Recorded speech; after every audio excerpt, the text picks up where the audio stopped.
What's going on, everybody? Welcome back to the Wrestling Junkies podcast. I'm Mr. Cincinnati. Podcast Dad is on vacation tonight. He is enjoying the dulcet tones of Rob Zombie down in Kentucky, so he will be back on Monday. But nevertheless, I do have a guest host joining me tonight. But before I introduce him, thank you so much for joining me tonight. As always, you can find us on X and TikTok at Junkies Pod. You can like us on Facebook, follow us on Instagram at Wrestling Junkies Pod, but most importantly, do us a huge favor and subscribe to that YouTube channel. We're on the road to 1,000 subscribers, and we need your help to get there. Tell your friends, tell your mom, tell one person. If they like wrestling and you think they'd like what we're doing here at the Wrestling Junkies podcast, do us a huge favor and share it with them. Also, show some love to our friends at the Main Event Network at @mainevent_net on all social media platforms. Help us to boost those subscriber numbers over there. If you love great live podcasts, watch-alongs, blogs, you name it, we have it. Incredible group of people that we work with, and we've got some end of the year surprises that we are working on right now, so hope to have some more details for you guys soon about that.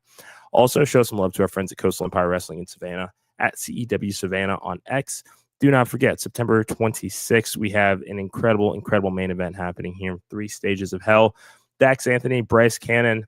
First fall, first blood match. Second fall is the tables match. Third fall, all or nothing death match. We have had both Bryce and Dax on about a couple of weeks ago to talk about this match, and there is no love lost. There is no shortage of chaos that is going to ensue. So do yourselves a favor, subscribe to their YouTube channel, and shout out to Mr. OTM, who is in the chats with me today. Without further ado, I think it's time to introduce my special guest host tonight. He is another fellow TikToker that knows how to blend wrestling and humor in a way that just makes me laugh my ass off. And wanted to have him on today because we've got 2 incredible shows this weekend, WrestlePalooza and All Out. Both of them have a lot of eyes and a lot of attention for different reasons, and we're going to get into all of that. So without further ado, we're going to welcome Zack Ruff to the stage. Zack, what's going on, buddy? How are you? Hey, what's going on? I'm happy to be here. Everything's good. Love it. So glad that you could join me tonight. Like I said, found you on TikTok and just really liked your stuff. So before we kind of get into our predictions, tell our audience a little bit about you. Yeah, absolutely. I've been a wrestling fan all my life. Me and my brother, my favorite wrestlers were the Hardy Boys. You know, we always try to reenact everything the Hardy Boys did, even to the point where we get on our trampoline and honestly almost kill each other. So fun stuff. And we try to make, homemade ladders out of basically out of our treehouse. So that's what we were doing. And I loved it ever since. And now, I'm married with my wife maybe I think 2 years or going on 2 years. And she's been, a wrestling fan as well. Me and her went to WrestleMania this past year. Me and her go to several shows. We're here in Charlotte, North Carolina. So every time there's a show that comes up to Charlotte, we're always there. Probably not this year because, TKO just spiked their prices to the nosebleeds being to $200. So, yeah, that's always fun. But, yeah, that's a little bit about me and a little bit about my wrestling. I like it. So one of our friends, Kyle here, who hosts the On the Mark podcast, and catch that 8/7 Central tonight. Just put in the comments, Small World. He just sent one of your videos to someone that he works with today. So yeah, that's what are the odds of that? Oh, cool deal. No, it's funny. It's because I always try to get big into my TikToks, when it comes to wrestling, because, you always have to find that niche. And I felt like some of my most viewed TikToks have to do with wrestling. So I was like, you know what, I'm just going to come up with some witty ideas. I actually got, a whole notepad of ideas of TikToks I'm going to do. And my wife kind of is in the background filming them for me. And she's kind of laughing at the same time. I was like, hey, we're here to have fun. This is what it's all about. Exactly. And I think that, that's the best way to do it right now is that, that's the power of having a smartphone is that everybody can get their voice out there and do it in a way that is, not just talking about wrestling in, just kind of that very analytical sense like we tend to do on our show, but also having fun with it, injecting some humor into it. So I absolutely love to hear it. And like I said, I'm really pumped to have you on here today. Yeah, absolutely. I'm pumped too. So let's get it started. Yeah, so let me ask you this first. 2 big shows coming up this Saturday. We got All Out and WrestlePalooza. Which one are you most excited for? And that's where we're going to start. I'm going to be honest with you. This could be a huge hot take. I'm not really an AEW. I'll go ahead and be flat out. I'm not an AEW guy. My brother is because my little nephew, his name's Moxley. So we kind of named him, he named his son after John Moxley. So go figure there. But the thing is, I've tried watching AEW. I really have. I've gave it a shot, but it's just one of those things I really can't follow. Seen some great matches, but I'm really more excited for WrestlePalooza. Not really a fan of the name, WrestlePalooza. I mean, obviously they can't name it WrestleMania Part 2, but I'm really excited to see what they have in store. And as you noticed, I'm wearing a Jey Uso shirt, but here's my hot take on it. Yeah, yeet all you want, but his heel turn's coming. It's on the rise right now, I feel like. So I'm really excited to see how that turns out. And I got some bold, spoilers. I think that's going to happen. But what is your take? Yeah, so I see where you're coming from with it. I also agree. I don't think it happens this weekend, but I do think that there's a very slow burn coming. I think that there's got to be at least one match set up with LA Knight before we kind of get into that official turn here. So we've got Survivor Series coming up. War Games is definitely happening. It's and usually by now we have a pretty good idea of where we think that these matches are going to go and how they're going to be set up. I have no idea this time because you got the Vision running roughshod. Usos are back together. Roman will be back soon enough after filming Street Fighter. LA Knight wants his pound of flesh. CM Punk is still in the mix. It's just there are a lot of moving parts here, but I'm hoping WrestlePalooza will give us a better idea of where it is that this is going to end up. But I love the idea of letting this 2025 of Jey Uso's go to his head. I was at the Rumble. I was shocked as hell at that win. I think that's one of the most OMG moments of the year for sure. Gets the Rumble story, WrestleMania story, World Heavyweight title run. I think it could have been booked better, that's for sure. But I can see how there is a little bit of anger and frustration on Jey Uso's part because he was kind of, even though he was the World Heavyweight champion for, 51 days, something like that, he kind of was seen as an afterthought to Gunther. So I can see that anger coming in. And once again, Jimmy is going to have to try to be the voice of reason. I just don't know if it's going to work this time. Yeah, I'm not sure what's going to happen. My prediction on that match, I think the Bronze are going to win, mainly because I think LA Knight's going to come in and interfere at some point. I feel like there's still some bad blood between him and Jey Uso. And there's a scenario where you can see Jey Uso do a slight, maybe a whisper of a heel turn, maybe, turn on Jimmy at some point, or maybe even attack LA Knight when he comes in. But I could also see his major heel turn come in when War Games start, because I feel like with War Games, it's going to be basically Roman's bloodline versus, whatever Seth Rollins has, like maybe the Bronze and maybe whoever else comes into play on their team. And I can see Jey Uso turning when Roman Reigns comes back. So.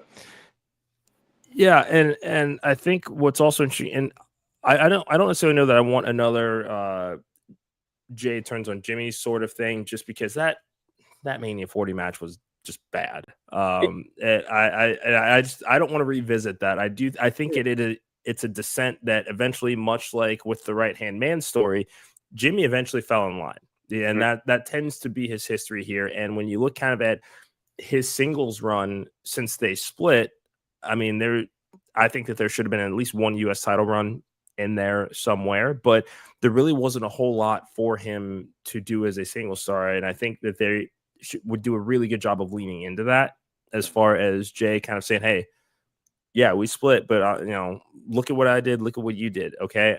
I can get us to where we want to be again. Tag team gold is the answer.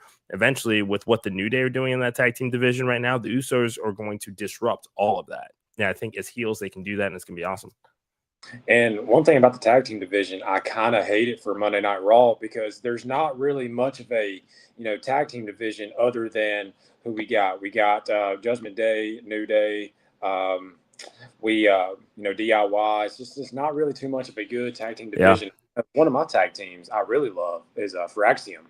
I really love back to the Raw brand and actually have a little bit more meaning to the tag team titles. But I know we're not really going to be talking about Raw, but we got WrestlePalooza to talk about, and I can go all in on Monday Night Raw, because the past 5 Raws has been the same ending. It's either the Broncos on top, it's the Usos on top, it's LA Knight coming in. It's literally kind of like watching the same old movie over and over. Yeah. Yeah, it's the worst. It really, really is. Yeah. And especially with kind of the criticism the TKO is getting about kind of the rinse and repeat model of things that they do. But yeah, like I said, that's a conversation for another time, and that just says it's that you have to come back soon. But much like you, I'm also going to go with the vision on this. I think that LA Knight has some involvement in this match, and I think that that's why we end up here. So this next match, it's official. It will be opening the show. John Cena, Brock Lesnar for the final time. Brock coming back at SummerSlam post WWE Championship loss, and really just wanting a pound of flesh from the greatest of all time before he says goodbye. Your thoughts on this match? See, for me, I'm like a long-term storyteller. I kind of see scenarios where does this happen if Brock wins? What happens if John Cena wins? Because my thing is, say for example, John Cena wins. Where's Brock going to go? Is this just going to be a one-off where he comes in for John Cena's retirement year and goes back to? Who knows? But if Brock Lesnar wins, what does he gain from that? Will he come back to SmackDown, talk junk, and say, I beat the best of all time? I can't see that happening. Win or lose with Brock Lesnar, I feel like he's going to take some more time off or still maintain that part-time schedule. But for me, I can also see John Cena putting him over because I think, if I'm not mistaken, Brock's over on Cena 4-2. So I think there could be some wiggle room where John Cena might win, but I also don't see Brock pulling his punches. So I really think I got Lesnar winning this one.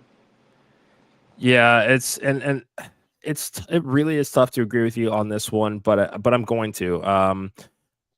Lesnar, it sounds like there is a larger plan in place. I believe that SummerSlam is in Minneapolis next year, so I don't know if that is a part of a Brock Lesnar retirement tour of some sort, but there is definitely going to be an interest in having Brock Lesnar in a marquee spot over there.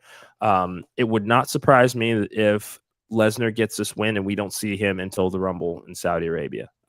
There's not really much of a need for him if he comes back, beats Lesnar or beats Cena, and just goes away. Like there's just really not a whole lot more that he needs to do. And I don't see WWE putting a world title on him again anytime soon with the current champions that they have. Cody Rhodes is the face of the company. Seth Rollins is finally, like, the vision is finally kicking into high gear, especially now that Becky Lynch is involved. Like there are two very, very good reasons not to have him there. And as far as attraction matches go, I can't think of anybody else on the roster right now that I want to see Brock Lesnar in the ring with just for the sake of a epic one-on-one encounter, I mean, hey, throw El Grande Americano in there with Brock Lesnar. He's got some minions on the side. I think he could take them. That's right. You know what? It's that character it started great. It's now I'm ready for them to kind of get to the big Scooby-Doo kind of reveal at this point. Yeah. I think it had legs, but that's all going to rely on what happens with Dirty Dom and the Judgment Day, I'm sure. And that's if history is any indication, we're probably several months away from that actual split even happening with the way that they've booked them over the last few years. Yeah, and you did make a good point. With SummerSlam being in Minneapolis next year. I mean, they may sign Brock Lesnar to maybe a 1 to 2 year contract with WWE. I mean, obviously it's going to be somewhat part time, but hey, it might be his final shot next year. I mean, we never know. And also, the reason when Brock Lesnar came out for SummerSlam, obviously huge pop. I was excited for it, but I was also kind of thinking on outside the ring. He had those allegations comes up. Vince McMahon and whatnot. We didn't know if he was just blacklisted or he just can't show his face for a while. But I guess money talks, business talks, that's on them. But either way, I feel like it's going to be a great match this Saturday. Yeah, I think that there's quite a bit to enjoy about, the fact that this is, especially with the pre-production they've done of building the two-part story that they're on SmackDown, of how their rises were very much the same. Lesnar leaves for a little bit. Cena's at the top of the card. Brock conquers the UFC, comes back, and then conquers Cena. So now it's kind of that final encounter with how parallel that their careers have been. And I mean, basically since Ohio Valley Wrestling 25 years ago, which is wild. Yeah, 25 years ago. That is crazy. Yeah, seriously. Next up, we have the Women's World Championship. Io Sky versus Stephanie Becerra for the vacant Women's World Championship. Due to the actions of Big Jim, Naomi was not able to defend her title at WrestlePalooza this year, so that dream match is going to have to wait. But this is a match that, I mean, we've seen these two wrestle a couple of times before, but they've both been non-finishes, and ideally for the fact that we're going to get a definitive ending this weekend. What do you think about the build and who you got? And honestly, you made a good point. Big Jim had some big actions after Naomi won the championship. They partied a little too hard, so now they're Yep. expecting. But hey, honestly, congrats to Naomi, because I really I was pushing for her to win that championship and have a more longer run. But obviously, Yeah. life happened. Either way, congrats to her having her child coming soon. But for me, Stephanie back here is on a rocket ship. She's just going up. She is just on a roller coaster, only going up. And I feel like a part of me can see Io winning this, and a part of me can see Stephanie winning this. But I'm team Vaquera all day, because I just feel like she's on a rocket ship right now, and that's not slowing down anytime soon. The hype and Yeah. they have had around her ever since her day one at NXT has just been nonstop going up. Yeah. When she lost the NXT championship, did I like who she lost it to? No, but I understand the reasoning for it, because she's not meant to stay in NXT forever. Yeah, no, for sure. It's and especially because you hear the dedication. I don't know if you caught her interview with Chris Van Vliet, but she chose to go to NXT because she wanted to work on her English and Yep. and wants to put in the work to be the best that she can for the only job that she has ever wanted. And you can't no one can fault her for making that choice, and got to hold double gold while she was down there. So very much a generational talent. I agree with you, and I love Io. I love Io to death. But this is Stephanie's time. Io has had a fantastic 2025, a couple of women's world title reigns herself, a potential match of the year contender with her triple threat at WrestleMania. But that has seemed to make Asuka a little jealous. And I think that jealousy is going to overflow this weekend, and there is going to be some confusion that causes Io to lose this opportunity. Stephanie walks out with the Women's World Championship, and we are off to the races with this Asuka versus Io program. Yeah, and I 100% agree with you. Seeing everything backstage going on with Io, Asuka, and Kairi Sane for this match, I can't see Kairi Sane or Asuka interfering. I feel like it'll be a clean win for Stephanie. But outside the ring, I think they're going to do like a little lateral move. Like, all right, Io, you had your title shot, you lost it. So we're going to put a storyline where you and Asuka is going to have some backstage.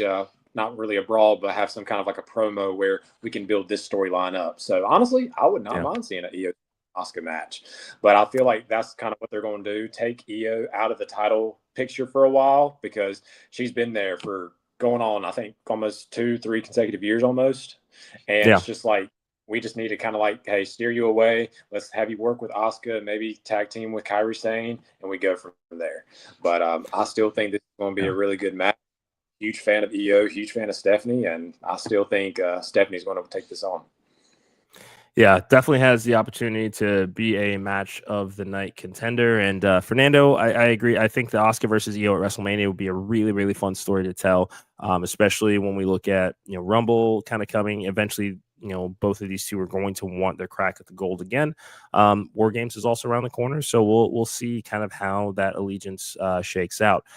Next up, we have Cody Rhodes taking on Drew McIntyre for the WWE Championship. Drew McIntyre finally kind of back in that return to form that we saw in 2024.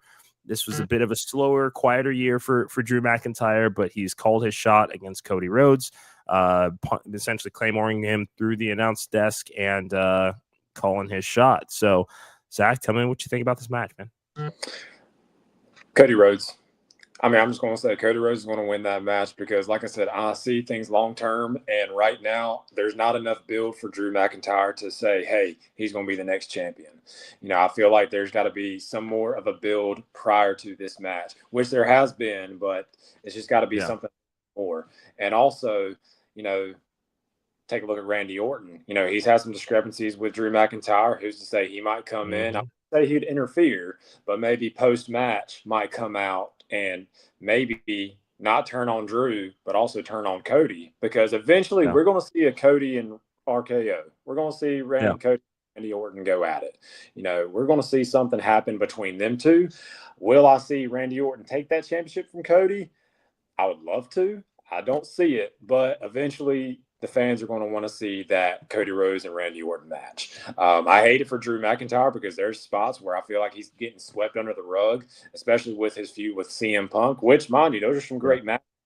But I just feel like I don't want to say Drew's going to be like the Karrion Kross character, trying to get a spot and never getting it. Yeah. But you just never know. And I hate it for Karrion Kross. I wish he'd come back. But, that's business.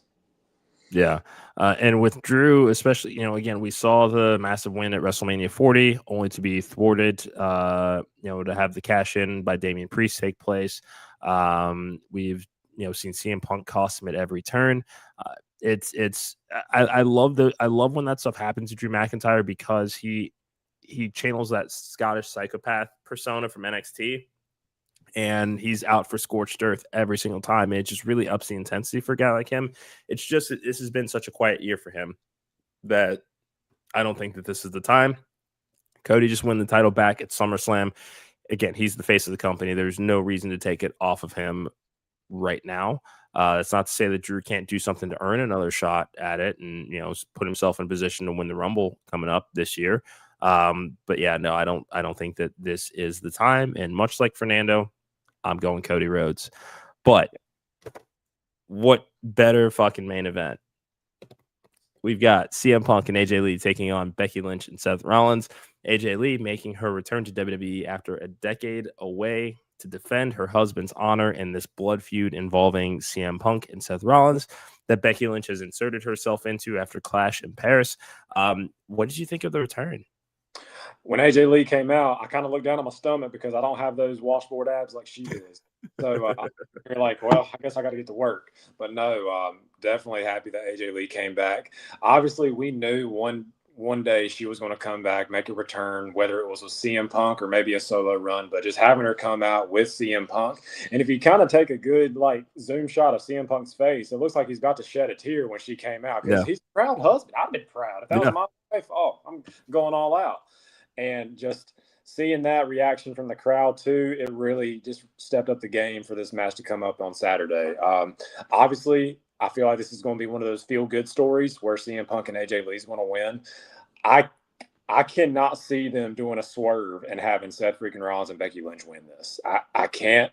If they do, dang, you fooled me. But I feel like this is going to be one of those feel-good matches where AJ Lee and CM Punk's going to win this. Yeah, and Fernando, I agree with you. I do think they win here, and I would imagine it's going to be AJ that gets the cover over Becky because then that justifies the eventual Intercontinental title match that we're going to get from these two. But I'm going to take it a step further and say that this match is going to incense them so badly.